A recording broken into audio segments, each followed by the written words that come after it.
The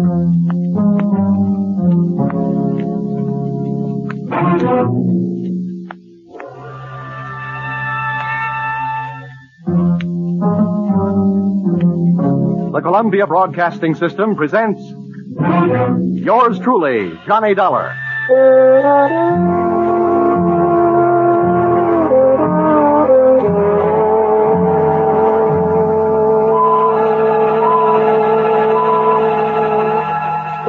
The next half hour has its baggage packed to take a trip with America's fabulous insurance investigator, Johnny Dollar. At insurance investigation, he is just an expert. At making out his expense account, he is an absolute genius.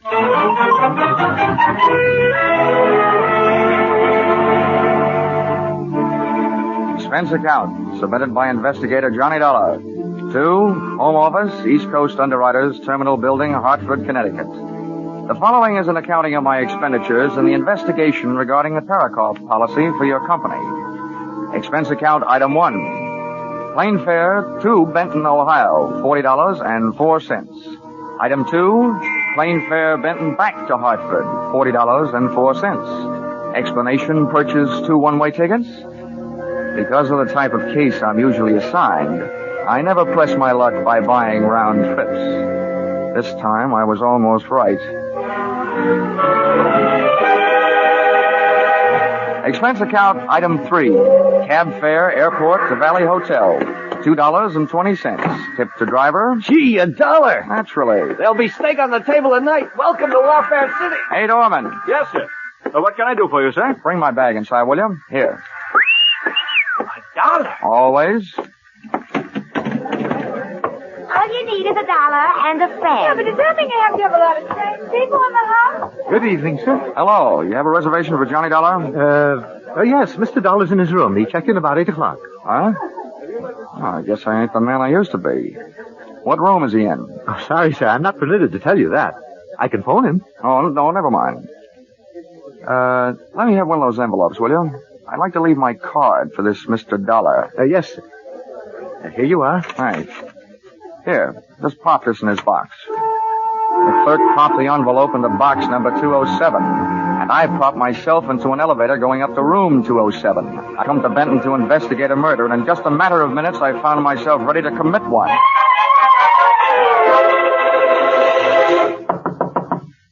Yes? Who is it? Bellboy, sir. A package from Hartford. Just a minute. Package for me? Special delivery. Oh. Come on. Get up on your feet. Wait a minute. Take it easy. You must be Johnny Dollar. Sometimes strangers in a hotel room can be a lot of fun, but not when they're using my name. What's your angle? Listen, Dollar, I can explain everything. It better be good, and it better be fast. I didn't want to be seen waiting for you in the lobby, and it's important that I talk with you before anybody else does. That's why I'm here. I'm Eric Barker. Oh, the defense attorney in this Parikoff thing, huh? Well, I hope you're better at defending your client than you are at defending yourself. Whether my client goes to the chair or not, unfortunately, has nothing to do with my being a good lawyer. That's what I wanted to talk to you about. Well, I suppose this is one time when the attorney won't mind relinquishing the floor. Why don't you get up on your feet? Yeah, thanks. I will. Now, look, I'm no coward, Dollar.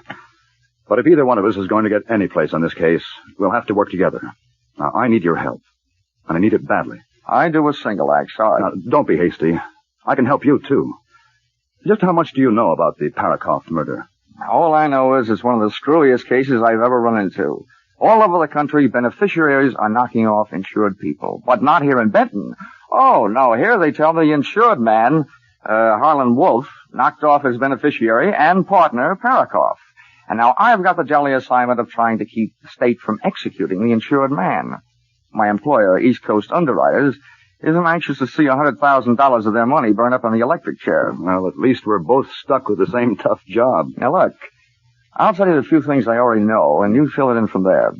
All I know is that Parikoff got to death, and that his business partner, your client Harlan Wolf, was picked up leaving town and being held for the murder. What have they got against him? Only what they found on him. That's enough. The murder weapon. Any witnesses? One. Parikoff's wife, Marcia. An eyewitness. A murder weapon and an eyewitness. Well, it seems, at least at first glance anyway, that the state of Ohio will be receiving a large electric bill one day soon. Hey, is there any chance of my seeing Wolf? No, not before he's indicted. Great. Dollar, Harlan Wolf shot Parikoff in self-defense. There was no premeditation.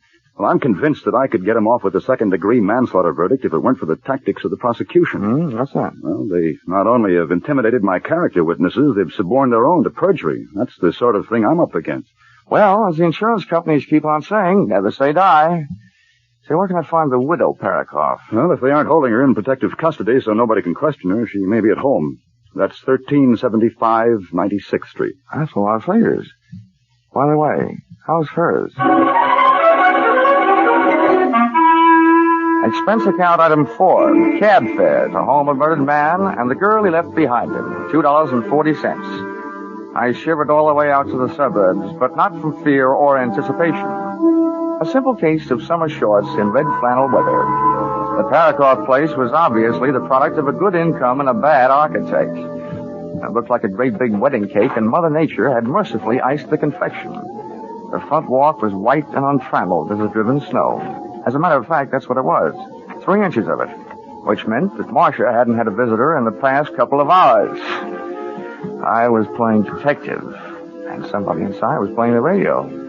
So, I played Peeping Tom, and loved every second of it. I couldn't see her face, but she had a lovely profile. I hastened to the door.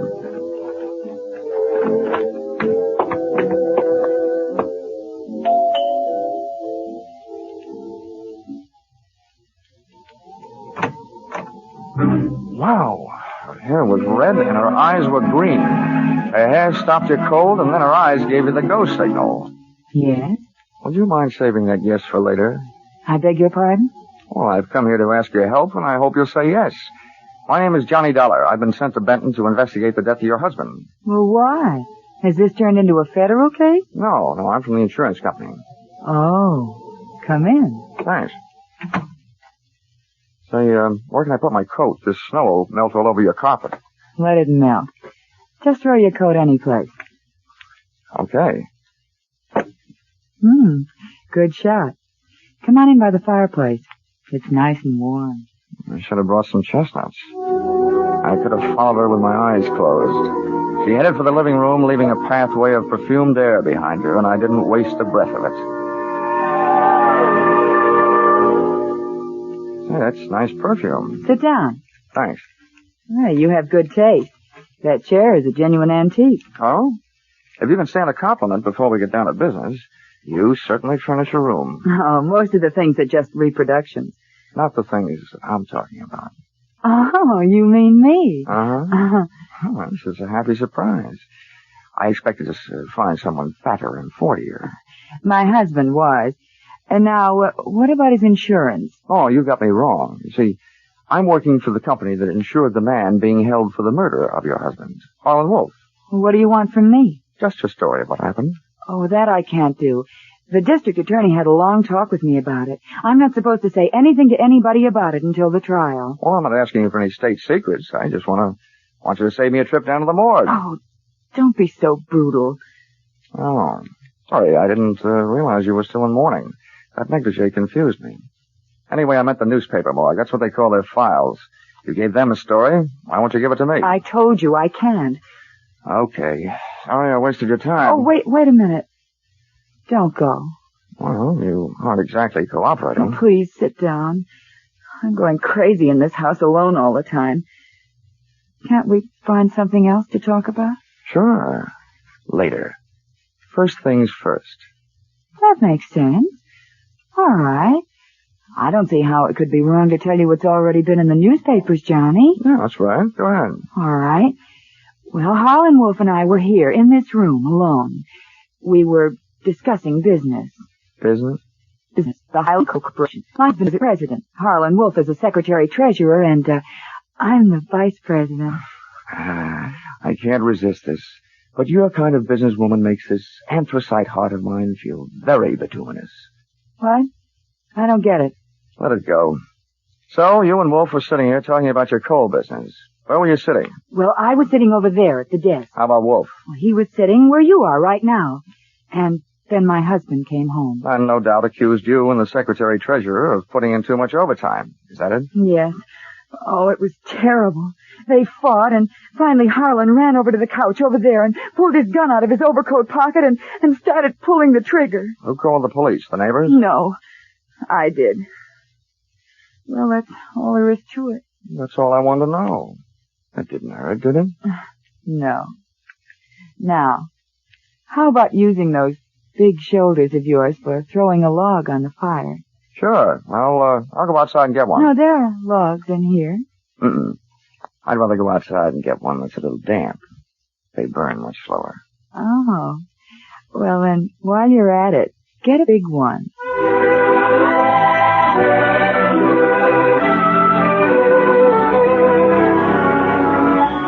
I left Marcia gazing into the fire, called a cab, and stepped out into the cold night air to wait for it. I went down the front walk with my mind on what was behind me instead of what lay ahead. Hey, Dollar! Out of the white snow loomed two very large blue police uniforms, completely filled. Get out of this Parikoff mess, Dollar. As a matter of fact, get out of this town. Why, officer? I'm just beginning to like it here. Look, this is from the top that makes it official. We've got the guilty man. We don't want any trouble. Look, you go back to the top and tell them that this is one sure way of getting trouble. They told us how to answer that one, too. I did my best. My best to break every one of the Marquis of Queensberry rules. I knew I was fighting a losing fight, but I was fighting for a little time. And that's all I got. Their fists never stopped, and my head seemed to feel like a ping-pong ball in a four-handed game. Suddenly, things looked up. Me, flat on my back in the snow, seeing stars. Then a boot came flying toward my head and switched off all the pretty lights.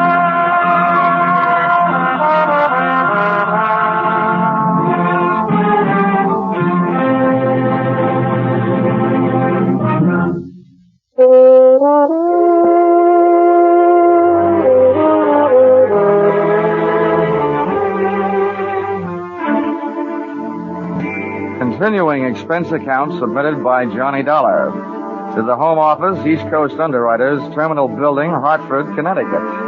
Expense account item 5, medical supplies, bonded, $7. Oh, and here's something I'll give you for free. A handy help for your regularly employed insurance investigators. When I find myself overwhelmed in a brawl with unknown assailants, cops included, I do my best to take away more than just bruises and contusions. During my career, I've picked more pockets than a rack boy in a pool room. And I added one more to the score during the brawl in front of the Parikoff house just before I went bye-bye in the snow.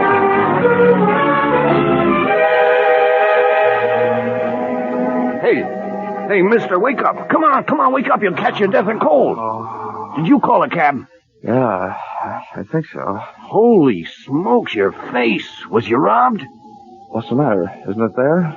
Huh? Here, I'll give you a hand. Thanks. Holy smokes, when I first seen you laying there, I thought you was a snowman tipped over. How do you feel, cold? Forevermore I shall look kindly upon the haddock in the deep freeze. Huh? Hey, what are you looking for? I'm looking for a wallet. Did you lose it? First I found it, then I lost it. Oh, yeah, here it is. Come on, let's get out of here. Where to, mister? Police headquarters? Police headquarters? Over my dead body. Expense account, item 6. Breakfast in bed, $2.40. Expense account, item 7. Photographic work, $6. For taking pictures of contents of wallet I lifted from the police uniform the night before. Expense account, item 8. 70 cents cab fare to office of Edmund Byron, District Attorney. Sorry to pity, but... Good heavens, man, your face. Felonious assault? Yeah, but I got a flash for you. Not by person or persons unknown. Splendid. You wish to prefer charges? Yeah, you're half right again. But not for felonious assault and not against the guys who gave me this going over last night. What are you talking about? You know what I'm talking about. They were a couple of your harness bulls. I don't want you to waste any time denying it, so forget it. I don't have the slightest idea what this is all about, Dollar. I said forget it. I want to talk about something more important. You're holding Harlan Wolf for the Parikoff murder. Now, what I want to know is, when are you going to hand down your indictment and what it's going to be? First thing in the morning, first-degree murder. Anything else you want to know before I have you thrown out of here? Yeah. How do I get mixed up in these rhubarbs?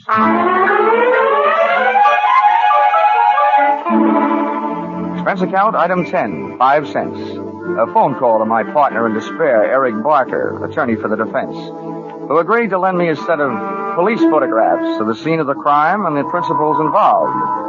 Parikoff looked very dead. Marcia looked very frightened. And the accused, Harlan Wolf, looked very fat.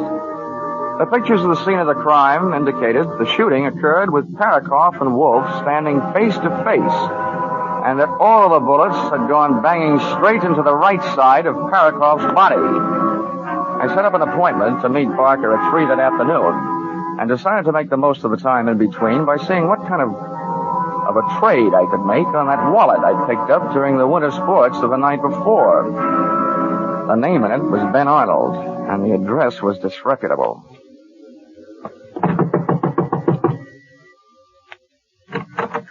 I don't want any brushes. What a coincidence. I'm not selling any. What do you want? I'm looking for Ben Arnold. Who isn't? He promised me he'd be home by now. By this time, I should know better. Okay, I'll wait. Inside. Hey, wait a minute. Ben won't like this. Well, that makes it even. I don't like Ben. Look, I don't want any trouble. Okay, then don't make any trouble. Well, what do you want here anyway? Oh, let's just say I dropped by for an unfriendly visit. If Ben finds you here, it'll get real unfriendly. I'm warning you, get out of here. Ain't that face of yours marked up enough? Well, that mouse hanging under your eye isn't exactly a beauty mark. Ben really spreads his blessings, doesn't he? Hey. Dad really spread one blessing right there close in front of me.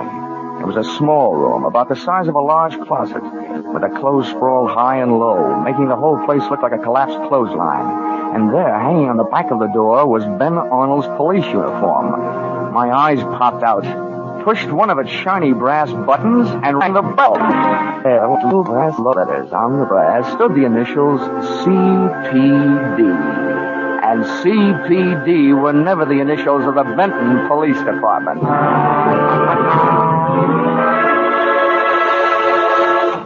Thanks for seeing me so quickly, Barker. Dollar, you are... Good Lord, what happened to your face? A couple of police uniforms with overstuffed shoulders did this to me last night. Oh, there you are. I warned you. We're up against a ruthless bunch. Something should be done about it. Why, using the police force to beat up anybody who stands in their way? No, Barker. They were wearing uniforms, but they weren't police. Hey, what? Well, I'm afraid I don't follow you. Barker, can you give me one good reason for a Benton cop to be wearing an out-of-town uniform? And don't tell me they got mixed up at the cleaners. Out-of-town uniform? Yeah, and here's another one. If the law enforcement setup here is so rotten, why would they go to all the trouble of dressing up an outsider to do their muscle work? Well, I don't know. What I mean is, did they? Who else would do it? It certainly couldn't have been Marcia. Well, why not? The policy I'm interested in is the one that Parikoff, as president of that coal company, took out on Wolf's life because of his influence to money. That policy is taken out every day. But Marcia, as vice president of that coal company, is in line to collect on that policy if Wolf goes to the chair. But why should Wolf admit to the shooting? He has nothing to gain, his life to lose. Now, look, Marcia told me that the night of the murder, she and Wolf were alone in the house talking about the coal business. And then she didn't know what I meant when I used the words bituminous and anthracite. Whatever Marcia had on the fire that night with Wolf, it wasn't coal. No. Well, you're right about that. Marcia and Wolf were having some kind of romance. Okay. So let's say Marcia shot her husband. Let's say Wolf is madly in love with her. Let's say she promises Wolf that she will testify he shot her husband in self-defense. Marcia gets away with murder, Wolf gets away with a light sentence or none at all, and then Wolf gets away with a girl. That makes sense. Yeah, but what makes you think this is even possible? Barker, somebody had me beat up last night. I say the prosecution wouldn't have bothered sending fake cops. So, the question is, who would? There's one thing I've got to check, and check fast. Yes, what's that? Those police photos you gave me show that Parikoff was shot by a left-handed shooter. And that's one of the prosecution's strongest points. Wolf was left-handed. Well, that doesn't prove that Marcia isn't. Barker, I'm going out and see Mrs. Parkin. Mrs. Parikoff. And there's only one thing I really hope. That she's left-handed? That she's wearing that same negligee she had on last night.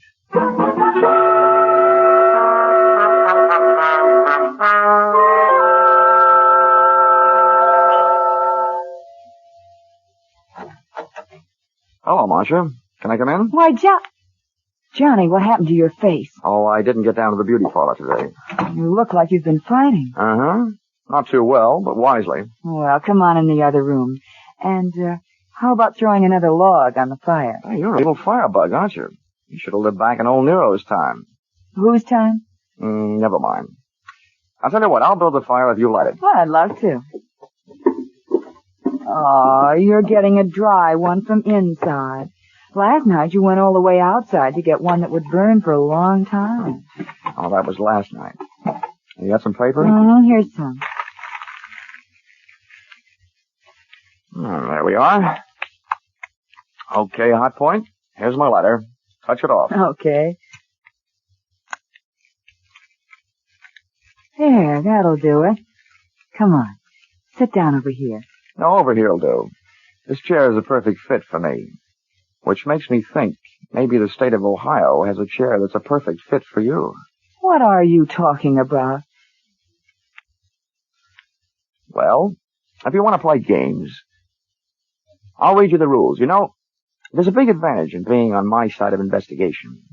Fellas in my racket have the benefit of a lot of experience. But murderers, well, almost everyone is inexperienced at that business. One moment they aren't murderers, the next moment they are. Johnny, please. Now, let's have a look at what's on my side. For instance, from the empty shells thrown off by an automatic pistol, the experts can get a better picture of a murder scene than they can from the witnesses. Your husband was killed by a gun that was held approximately 18 inches away and directly in front of him. And the bullets entered the right half of his body. That means he was killed by someone who shoots left-handed. Harlan Wolf is left-handed. You can ask him. He'll tell you. I know that. And so are you. Anybody who lights a cigarette lighter with your left hand is left-handed, which makes you a good candidate. That doesn't prove anything. No? No, I guess it doesn't. But this chair I'm sitting in does. What do you mean? Last night you told me Wolf was sitting in it when your husband came home. And that statement makes you a liar. Look, I'm trained down to the point where my belt is ready to sue me for non-support. And I can just get into this thing. And Wolf's picture shows that he's got a beam like the Queen Mary. He wasn't in this chair. Which makes me think he wasn't even in this room when your husband was killed. All right. So I'm a liar. That doesn't mean I'm a killer. Marcia, investigators can make a lot of mistakes. But a murderer can only make one. And you've made a big one. I tell you, I'm no murderer. You've got to believe me, Johnny. I'll tell you everything. You're right. Harlan Wolf wasn't here. That's enough, Marcia. Shut up. Eric, what are we going to do? He knows. Keep quiet. Oh, Barker, for a defense attorney, you're acting mighty offensive. We'll have to get rid of him, Eric. Just as soon as we get rid of something else. Dollar, you've only got one thing on me. Ben Arnold's wallet. And I want that. Now. You're welcome to it, Barker. But it might interest you to know that I've had its picture taken this morning. Your phony policeman's wallet and everything in it. And copies are in the mail right now. The insurance company won't have any trouble connecting you with the comedy cops who beat me up last night. You're bluffing. There's something else I've got on you, Barker. This morning, when I was lying in bed, counting the bumps on my head, it suddenly occurred to me that you were the only one who knew where I was going last night. So you must have been the one who had me roughed up. It also does my heart good to see you standing there with that gun in your left hand, which makes you a candidate, too. Shoot him! Shoot him, Eric! You're a lawyer, Barker. What's your legal opinion? Are you just an accessory after the fact or before the fact? Or are you the murderer? What are you waiting for? Shoot him! Kill him, I tell you! Shut up, Marcia. Dollar, stand still. If you won't, I will. Give me that gun. Marcia, look out! When Marcia made a rush to grab the gun from Barker, she got between me and the gun, and I dove in behind her, arms straight out, picked her up, and heaved. Marcia went smashing into Barker, and I went in a frantic treasure hunt through that flailing mass of snorting, angry bodies to find the head that held the gun. Believe me, it was no lady, but Marcia was no lady. I grabbed deep in between them and pushed Barker's gun hand up under the go-round, and just to make sure the rest was strictly a fist fight, jammed my trigger finger in over his and pumped till all the shots went into the ceiling. The way the plaster was falling, it was like another fight in the snow. But this time, Johnny Dollar came up heads instead of tails. Eric! Eric! Eric! Come on, Barker. Up you come. And down you go. Oh, Eric! All right, Marcia. All right. When I first met you last night, I asked you please to save a yes for later. I'm going to ask you a few little questions. If I'm right, let's hear it. 1. Did you kill your husband? Okay, 2. Did Eric Barker shoot your husband? Did you kill Harlan Wolf? Tell him you did it, and talk him into taking this rap for you? It was all Eric's idea. He said we'd get rid of my husband and Wolf and collect their insurance. Well, Marcia, there's just one more question. Are you or aren't you going to call the district attorney and invite him over here? Yes.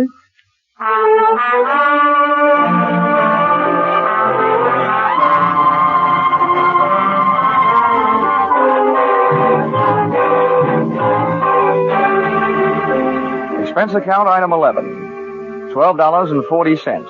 That was lunch for the district attorney, who also turned out to be left-handed. And a very nice guy to boot. We had a lot in common. It was the first case either one of us had ever worked on where the defense had been working harder than the state to bring in a conviction. Also, that it was the first case where everybody on both sides turned out to be guilty. Defense attorney Eric Barker of murder, his girlfriend Marcia Parikoff of being an accessory before and after the fact, and Harlan Wolf of conspiracy to defraud. No wonder the nation's jails are getting overcrowded.